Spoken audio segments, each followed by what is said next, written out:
तो कोई टेंशन वाली बात नहीं है। टेलीग्राम के लिए आप क्या करेंगे भाई, डिस्क्रिप्शन को चेक करेंगे, वहाँ पे जो लिंक है आपके पास वो डिस्क्रिप्शन में देखने को मिल जाएगा, है ना। पीडीएफ के लिए आप ज्वाइन कर सकते हैं। किसी स्टूडेंट को डाउट आता है तो आप इस नंबर पे व्हाट्सएप कर दें, आप लोगों को मैं सॉल्यूशन जो है प्रोवाइड कर दूंगा। और साथ ही अगर किसी भी स्टूडेंट को पर्सनल ऑनलाइन क्लास की रिक्वायरमेंट हो, पर्सनल ऑनलाइन क्लास की 1-on-1 क्लास की, तो ये पेड क्लासेस होते हैं, ध्यान रहे, तो उसके लिए आप इसी नंबर पर इंक्वायरी कर सकते हैं, ठीक है। आइए नेक्स्ट टाइप ऑफ क्वेश्चन जो आपके पास वो कुछ इस तरीके से है, ठीक है, जिसमें हमसे कहा जाता है कि आपके पास ए तो पता है आपको, ठीक है, हमें के की वैल्यू फाइंड आउट करनी है सच दैट ये वाली कंडीशन गिवन है। तो सेम उसी टाइप का क्वेश्चन है जो अभी हमने डिस्कस किए थे कल वाले सेशन में, राइट, ठीक है, डन। तो ए के जगह पे वहां पुट कर दो, मतलब ए स्क्वायर की रिक्वायरमेंट तो पड़ेगी ही पड़ेगी। तो फिर से ए स्क्वायर, देखो बार बार मैं सॉल्व करवा रहा हूं आप लोगों को जानबूझकर, क्योंकि हो सकता है आपको पहली बार में जो कल परसों वाले सेशन में करवाया था आपको समझ में ना आया हो मल्टीप्लिकेशन, कहीं पे कुछ डाउट रहा हो। तो जब मैं बार बार करवा रहा हूं ना, तो आप लोगों को बिल्कुल कंफर्म हो जाएगा। और दूसरी चीज, खुद से भी करना है। खुद से जब तक नहीं करेंगे, मैं कितना ही करवा दूं, कंफर्म होने में प्रॉब्लम होगी। समझ रहे हो मेरी बात को। फिर एग्जाम के टाइम पे ना, जब आप खुद से कर रहे होगा एग्जाम में, तो वहां पे आपको प्रॉब्लम फेस करना पड़ेगा। तो हमें क्या करना है, ए स्क्वायर निकालने के लिए ए को ही ए से मल्टीप्लाई करना है। तो 3 - 2 4 - 2, ठीक है। फिर से यहाँ पे 3 - 2 4 - 2। अब इनको पहले मैं ए स्क्वायर सॉल्व कर लेता हूँ, तो मेरे पास आ जाएगा ए स्क्वायर क्या आएगा, देखो रो कॉलम को फिक्स करता हूँ मैं पहले। तो जैसे कि ये मेरे पास रो था, जैसे कि ये मेरे पास है रो था, इसको मैंने इन कॉलम से करना है और इस वाले कॉलम से भी करना है। तो पहले से पहले 3 3 9, दूसरे माइनस का 8, डन है। नेक्स्ट पहले से पहले माइनस का 6, दूसरे प्लस का 4 आएगा। क्लियर हुई इतनी बात। अब ये इसका काम खत्म। अब इस रो से हम दोनों कॉलम को करेंगे। तो पहले से पहले करेंगे 4 × 12, दूसरे करेंगे -8, ठीक है। इसे इसको करेंगे तो -8, इसे इसको करेंगे तो +4। अब आपको ना ये चीज़ बिल्कुल सिंपल हो जानी चाहिए मल्टीप्लिकेशन आप लोगों के लिए। अब आप लोगों के लिए जो मल्टीप्लिकेशन है वो बोझ नहीं लगना चाहिए, फटाफट मजा आने लग जाना चाहिए। क्लियर हुई इतनी बात। तो हमारे पास जो ए स्क्वायर निकल कर आया ना, वो क्या आया, 1 आया, -2 आया, 4 आया और यहाँ पे -4 आया। क्या इतनी सी बात समझ में आई। अब ए स्क्वायर पता है, अब हमें के ए चाहिए। क्या चाहिए, के ए चाहिए, ठीक है। तो के ए निकालेंगे, इसको के से मल्टीप्लाई करेंगे। और 2 आई, ये तो बिल्कुल सिंपल है। तो चलो सब्सटीट्यूट करते हैं। ए स्क्वायर के जगह पे 1 - 2 4 - 2 पुट कर लिया, इक्वल टू के टाइम्स ए, मतलब जो ए है उसको हम के से मल्टीप्लाई कर लेंगे। तो कर लेते हैं भाई, क्या प्रॉब्लम है। हर एक के साथ के चला जाएगा बस। तो ये आ जाएगा 3 के, फिर -2 के, फिर ये आ जाएगा 4 के, फिर -2 के। बताओ किसी भी तरह की कोई प्रॉब्लम। फिर माइनस का 2 आई है। तो आई मैंने आपको बताया अपने हिसाब से आइडेंटिटी मैट्रिक्स लेना होता है, ऑर्डर अपने हिसाब से ले सकते हो। यहाँ पे माइनस तभी होगा जब ये 2 × 2 का, तो दूसरा भी 2 × 2 का होना चाहिए। ये चीजें मैंने आपको पहले से सिखा कर आया है। तो चलो आइडेंटिटी मैट्रिक्स को अगर मैं 2 से मल्टीप्लाई करता हूँ तो 1 1 0 0 होता है, तो ये 2 2 0 0 हो जाएगा। नहीं आया समझ में।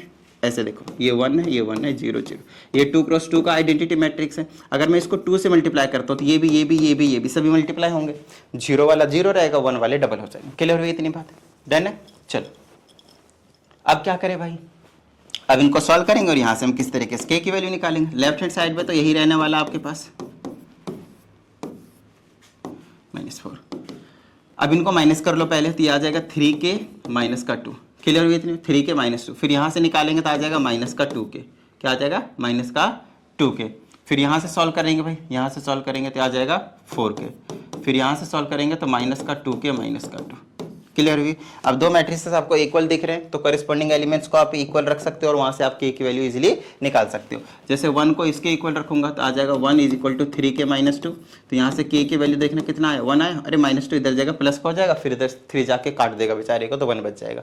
अब कहीं से भी निकालेंगे सेम वैल्यू निकलेगी। तो यहाँ देखो -2 = -2 के आएगा, यहाँ से भी के की वैल्यू 1 आएगी।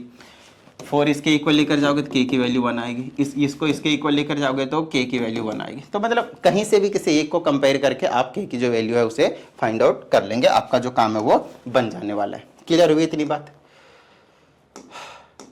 ट्रिग्नोमेट्री वाले को अलग करते हैं।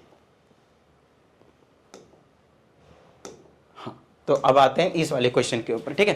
क्वेश्चन बहुत ज्यादा इजी होते हैं, बस सबको थोड़ा सा ना समझने की जरूरत होती है, ठीक है। देखो हमें ए पता है, हमें बी पता है। इसमें ना 11th क्लास वाला जो कॉम्प्लेक्स नंबर का चैप्टर था ना, आयोटा वाला, वो थोड़ा सा इंक्लूड करने की कोशिश करें। बिल्कुल माइनर सा कॉन्सेप्ट, कोई बड़ी चीज़ नहीं है, ठीक है। हमसे बता भी रखा कि आयोटा की स्क्वायर की जो वैल्यू है वो -1 होती है, वो हमें पहले से भी पता है। नहीं भी बताते तो भी हम कर डालते हैं, राइट। तो हमें वेरीफाई करना है कि a + b का जो होल स्क्वायर आएगा वो a² + b² के इक्वल आएगा, +2ab इसमें नहीं है। क्लियर हुई इतनी बात। तो a प्लस बी का स्क्वायर लेते हैं। चलो पहले a प्लस बी तो करें, तो पहले आप a प्लस बी निकालो। अगर मैं a प्लस बी निकालता हूँ तो क्या हो जाएगा, इसको ऐड करूंगा भाई, तो प्लस करो, 0 से 0 को ऐड करेंगे 0, 1 से इसको माइनस करेंगे तो आ जाएगा 1 माइनस का आयोटा, 1 से इसको प्लस करेंगे तो आ जाएगा 1 प्लस का आयोटा, 0 से 0 करेंगे तो 0। क्या इतनी सी बात समझ में आई? अब इसी का ही क्या करना है, स्क्वायर करना है, मतलब 2 बार मल्टीप्लाई करना है। तो a प्लस बी का स्क्वायर करेंगे तो इसी मैट्रिक्स को हमें इसी मैट्रिक्स से मल्टीप्लाई करना पड़ेगा। तो मैं 2 बार पहले लिख देता हूँ, ज़्यादा होशियारी नहीं दिखानी है। क्या इतनी सी बात समझ में आई भाई? ठीक है, चलो तो ये हो जाएगा मेरे पास a प्लस का b का whole square is equal to, अब इनको मल्टीप्लाई करते हैं, वही पहले वाली कहानी, रो को फिक्स करेंगे, रो को क्या करेंगे भाई, फिक्स करेंगे, पहले कॉलम से दूसरे कॉलम से, दोनों से मल्टीप्लाई करेंगे। तो ध्यान समझिएगा, पहले से पहले करेंगे तो 0, फिर दूसरे से दूसरे करेंगे तो 1 माइनस आयोटा का स्क्वायर आया। नहीं आया ना समझ में? अब समझाता हूँ भाई, पहले से पहले करा तो 0 आ गया, ठीक है, दूसरे से दूसरे को करेंगे तो क्या आएगा, a minus B, A plus B, क्या होता है A square minus B square, A square मतलब 1 का स्क्वायर और बी स्क्वायर मतलब माइनस बी स्क्वायर मतलब आयोटा का स्क्वायर, और इनके बीच में क्या होता है प्लस, पहले से पहले को दूसरे को फिर प्लस कर दिया। ठीक है, फिर से इसको इससे भी करना है, तो पहले से पहले करेंगे 0 और दूसरे करेंगे तो भी 0। समझ में आई इतनी बात? नेक्स्ट, अब इसका काम शुरू होगा भाई, पहले से पहले करेंगे तो 0, दूसरे करेंगे तो प्लस का 0। ठीक है, अब इसे इसको करेंगे तो फिर से A square minus B square, तो 1 माइनस आयोटा स्क्वायर हो जाएगा। इससे इसको same a plus B, A minus B वाली आइडेंटिटी, और दूसरे करेंगे तो प्लस का 0। ठीक है, और इसको ये अभी सॉल्व कर लेते हैं। तो ये LHS अभी एक तरीके से हम क्या सॉल्व कर रहे हैं, LHS लेफ्ट हैंड साइड। ठीक है, तो मेरे पास आ गया a प्लस बी का whole square is equal to, देखो आयोटा स्क्वायर की वैल्यू हमें बोल रखा है कि -1 है, तो अगर मैं इसके जगह पे -1 पुट करता हूँ तो 1 में से माइनस होगा -1, तो 2 नहीं बन जाएगा, 2 + 0 2 बनेगा, ये वाला 0 बनेगा, ये वाला भी 0 बनेगा, और यहाँ सेम इसी तरीके से आपके पास 2 बनेगा। क्या इतनी सी बात समझ में आई आप लोगों को? वेरी इजी क्वेश्चन, इसमें कोई डाउट वाली जो बात है वो नहीं होनी चाहिए। समझ में आई इतनी बात? ठीक है, चलो तो इसको थोड़ा सा साइड रखते हैं भाई, और अब हम RHS पे आ जाते हैं। ठीक है, RHS पे राइट हैंड साइड पे आ जाते हैं। तो राइट हैंड साइड पे क्या देखने को मिल रहा है, हमें a का स्क्वायर करना है, फिर b का स्क्वायर करना है, और फिर ऐड करना है। तो पहले मैं a स्क्वायर निकाल लेता हूँ, a स्क्वायर निकालूंगा तो a को 0 1 1 0 0 1 1 0, इसी को तो मैं 2 बार लिखूंगा, बोलो हाँ या नहीं? वैसे इसका आंसर सेम आना चाहिए, आइडेंटिटी का स्क्वायर करते हैं तो वही रहता है, कोई नहीं, देख लेते हैं कितना आता है। पहले का हमने फिक्स किया, इससे भी करना है, इससे भी करना है, पहले से पहले करेंगे और दूसरे करेंगे तो 1 आ जाएगा, आइडेंटिटी आ रहा है। तो पहले से पहले करा तो 0 आ गया, फिर प्लस में 1 से 1 करा 1 आ गया। ठीक है, पहले से अब इसको भी करना है, पहले से पहले करा 0, दूसरे करा 0, इसे इसको करा तो 0, दूसरे करा तो 0, पहले से पहले करा तो 1, दूसरे करा 0। तो हमारे पास जो a स्क्वायर आया ना वो आइडेंटिटी मैट्रिक्स बन गया। क्या बन गया? Identity matrix. क्या इतनी सी बात समझ में आई आप लोगों को? a स्क्वायर निकालना आ गया, चलो अब b स्क्वायर निकालते हैं। b स्क्वायर में यही वाली मैट्रिक्स लिखी जाएगी वापस, 0 माइनस आयोटा फिर 0, इसी को 2 बार लिखा जाएगा, 0 माइनस आयोटा फिर 0। चलो अब इसको मल्टीप्लाई करते हैं, ये आ जाएगा b का स्क्वायर,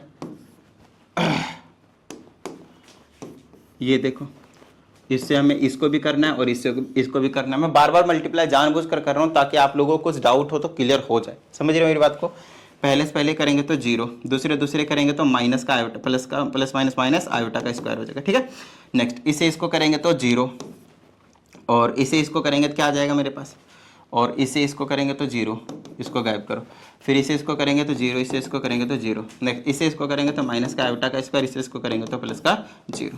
ठीक है, चलो ये हो गया मेरे पास b स्क्वायर। अब b स्क्वायर को थोड़ा सा सॉल्व भी कर लेते हैं, तो ये क्या आ जाएगा, देखो माइनस ऐसे छोड़ो, आयोटा स्क्वायर की जगह -1 रखेंगे तो +1 हो जाएगा, और इसको करेंगे तो क्या आ जाएगा मेरे पास, इसको करेंगे तो 0 आ जाना चाहिए, है ना, 0 ही तो आएगा, और यहाँ पे वापस आपके पास 1 देखने को मिलेगा। अब हमें a स्क्वायर और b स्क्वायर को क्या करना है भाई, प्लस करना है। अब देख लेते हैं a स्क्वायर b स्क्वायर क्या है, और उनको आप क्या कर दो, प्लस कर दो।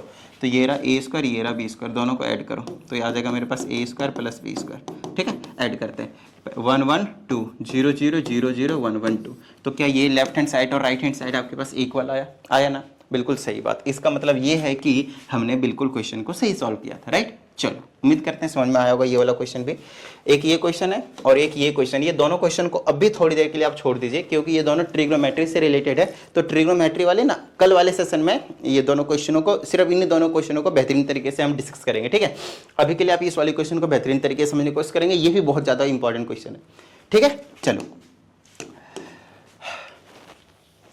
हालांकि ऐसा क्वेश्चन अभी अभी करवाया था, बट फिर से एक बार पर्टिकुलरली इस टाइप के क्वेश्चन को देखें। हमसे यहाँ पे मैट्रिक्स ए की मांग की गई है, ठीक है, कि मैट्रिक्स ए को फाइंड आउट करो। तो सबसे पहले यहाँ पे हमारे पास कोई मैट्रिक्स है क्या, इतनी बात समझ में आई। फिर हमसे ए मैट्रिक्स की मांग कर रहा है, ठीक है। फिर हमारे पास यहाँ पे 3x कितने हैं, 3x2 का एक मैट्रिक्स है और इसका ऑर्डर क्या है, ये भी 3x2 का ही है, ठीक है। यहाँ तक ऐसा है। तो क्या आप ये बता सकते हो कि इस वाले मैट्रिक्स का ऑर्डर क्या होगा। इसको अगर मैं m क्रॉस n बोलूँ तो m और n की वैल्यू क्या होगी। जिस भी स्टूडेंट ने मल्टीप्लिकेशन वाली जब इसे शुरू किया मैंने परसों, तो मल्टीप्लिकेशन वाले देखा होगा पहले सेशन, मतलब मज़ा आ गया होगा, सब कुछ A to Z crystal clear होगा और अभी तक m और n की वैल्यू आपकी तक निकाल भी चुके होंगे। तो चलो थोड़ी देर के लिए आप लोगों को मैं 20 सेकंड का टाइम देता हूँ। कितने का, 20 सेकंड का। आप लोग मुझे कमेंट करके बताइए, चाहे मुझे पता है ये लाइव क्लास नहीं है, लेकिन फिर भी आप कमेंट करके बताइए ताकि पता चले कि अभी तक आप लोगों को जो चीज़ें वो समझ में आई हैं। इस ए मैट्रिक्स का ऑर्डर क्या होना चाहिए जल्दी से, फिर मैं 20 सेकंड के बाद आप लोगों को बताऊंगा। सोचो अच्छे से, ठीक है ना। पॉज करके 20 मिनट मत ले लेना, ठीक है ना, कोई ज़्यादा फिर बेनिफिट नहीं होगा, इससे अच्छा समझ लेना यहाँ पे, ठीक है ना। ज़्यादा से ज़्यादा आप 2 मिनट ले सकते हो, उससे ज़्यादा मत लेना, ठीक है। 2 मिनट भी बहुत ज़्यादा समय है, इसलिए मैंने 20 सेकंड दिया है। चलो जल्दी जल्दी, लगभग 10 सेकंड हो चुके हैं।